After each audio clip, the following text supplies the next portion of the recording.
Welcome back to Newsmaker Live. Thank you very much for staying tuned. We're talking disaster preparedness, and we're speaking with the director of the National Emergency Management Organization.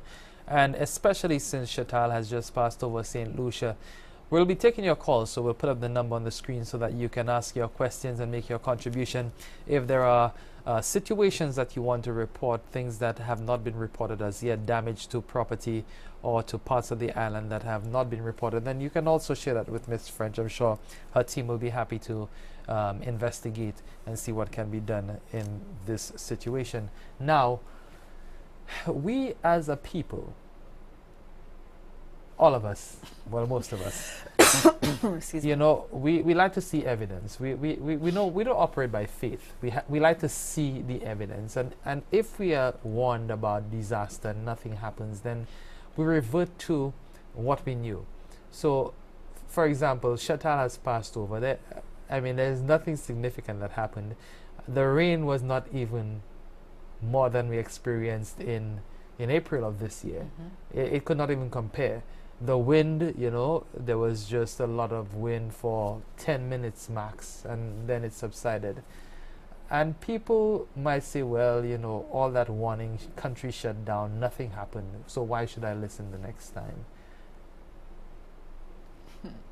It's like a lottery, huh? Russian roulette, huh? I was going to say Russian roulette, if you ever heard of Russian roulette.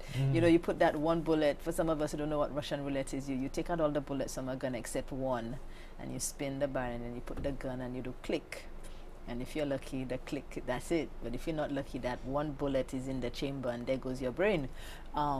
That's what happens. And I said, we had the science in front of us, and the storm did something completely different. We have our first call. Good evening, caller. Please go ahead.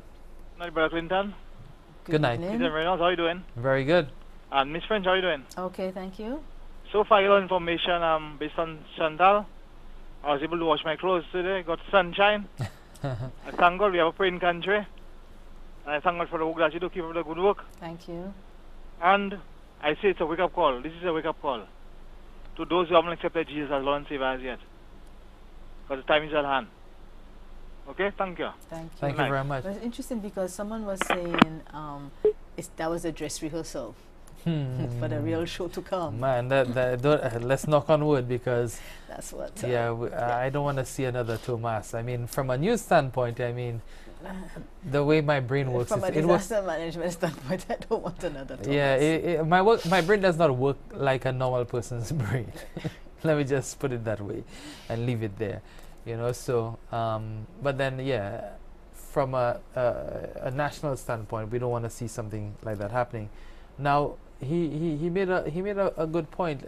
You'd go around the island today, and I was remarking on that when I was coming here.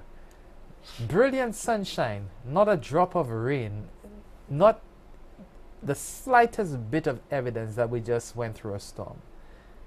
I mean, how fantastic is that? You have to understand nature. Nature is about balance. And when it's too hot, nature has to cool down. And nature cools down with a hurricane.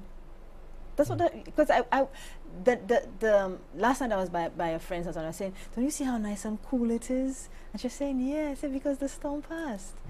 That's what happens in anything. The tornadoes in the States, the hurricanes in the region. Nature needs to balance, and when there's an imbalance, nature does what it has to do to correct. And when it's too hot, a storm comes through. Now, talking about tornadoes, I was listening to CMC earlier this evening, and I understood that there was a tornado in Antigua. I mean, that was shocking to me, and before we came on air, you said that this is not the first time. Actually, it's not the first time for Antigua, and it's not the first time for the region. I mean, tornadoes are not things that we experience. I have seen a water spout from Pigeon Island here. Yes, yes. But that's over the water. Yes. It's a tornado, if you don't know what it is, a tornado on the water. Yes. But I have never heard of a tornado touching down on land before that. Little Anguilla, Bahamas, Anguilla, Antigua, Barbados, Trinidad, Jamaica have all had tornadoes. These phenomena have touched ground, have not been at sea, have been on the island. The last one in the Bahamas killed 4 people and did damage to their seaport. So it is happening in the region. But is it a matter of climate change and weather patterns shifting, and because before we would not expect to see or hear about tornadoes in the Caribbean region. Yes, we have earthquakes. Yes, we have hurricanes. Well, we're Hurricane Alley, but then tornadoes. Yes, it's a hazard that we are going to have to seriously start looking at. The way we had to look at tsunamis. Tsunamis suddenly read itself after 2004 as a serious force that the world had to grapple with. And I think we're coming to the point where tornadoes is going to be like that for the region. It's going to be the next thing that we're going to have to seriously start educating ourselves on. I mean, I studied in Oklahoma, and that thing was par for the course. Every season you'd have other tornadoes. If a major one did not rip through a city, and heading towards yours, then you'd not have gone through that season. But I mean, the Caribbean region. You said that this is something that we'd have to grapple with. Have you started looking at, the precautionary measures that need to be taken for tornadoes, and what are those? Can you share those?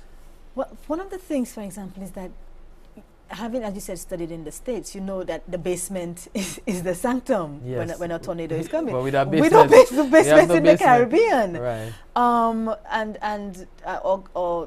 And then the measurements for tornadoes, I mean, an F5, which is what I think went through Oklahoma recently. Right, that's close to where I was. Puts a Category 5 hurricane, in another section altogether. They cannot compare. And then the warning systems for it. For a hurricane, we can sit down here tonight and safely have a show because we know we're expecting the front of the storm tomorrow night at the same time. We don't have that kind of timeline for tornadoes. I mean, even the States, they barely have 15 minutes before they can react. Because this thing is coming. They whirl and they go and they pick in up all different directions. Everything, cow, 40-foot container, house, everything. Well, they say they and suck and they blow. They suck and blow, suck and blow. So it's really a different phenomena, and where's the science for the Caribbean to study that? And then the early warning systems to go with it. So there really is, as we start to look at it, a lot of work again to get done. And then, of course, I have to be in a position to understand the phenomena so that I can then impart it to persons in a correct manner. Now, I said we would talk about a little bit about your publications, because you have published some books, and part of your passion is writing as well, and you've done that on common sense approaches to disaster management themed ones with me tonight. Yes. So tell me a bit about them and how these books that you have published can help ordinary individuals prepare for disaster. Well, first of all, any of the books I write, I tend to say I write it in English. You'll not believe the number of conferences I go to where I have to raise my hand and ask someone to please repeat that in English, because you're talking to an academic who may be a journalist. Journalists speak in a particular way. Disaster managers speak a certain way. Engineers speak a different way altogether. And so you come to a conference where there's a mixed bag, and you may have an engineer, not to pick on engineers, but they're at the head table and they say something in engineering and everybody's blank.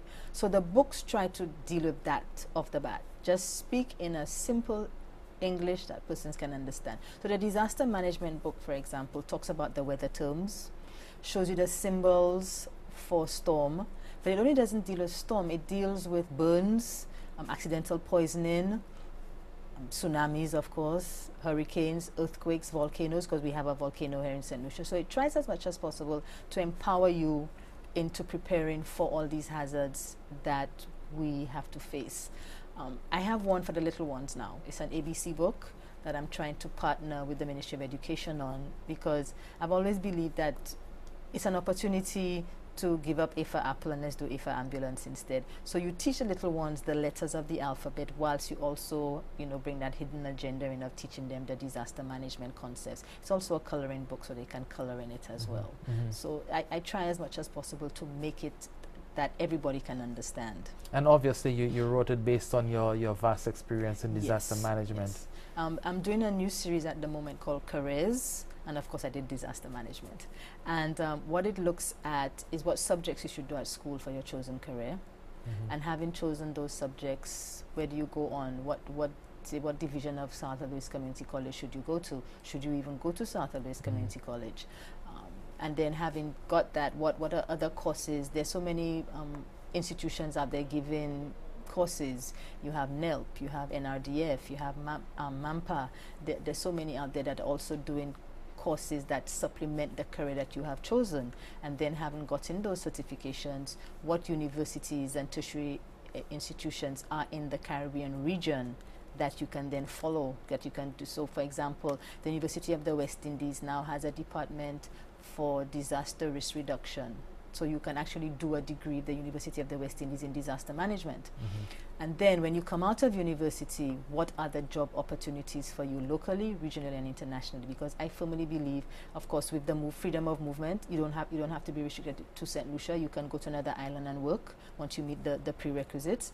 But also internationally, if you want to be an auto mechanic, why can't you work for Andrew one of the NASCAR fellas? You know, the world is your oyster. Yeah, the world is getting even smaller. You know.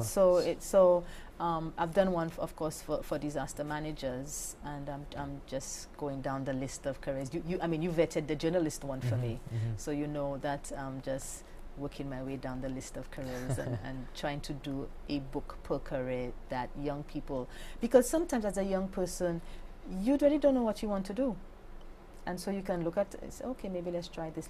Or you know what you want to do, but you don't know how to go about achieving that goal. So that collection is trying to address that. Wonderful. We're speaking here with the director of the National Emergency Management Organization. We'll take another break right now. When we come back, we'll continue to take calls and also continue with our conversation on disaster management and planning and how you prepare for this year's hurricane season. Stay with us.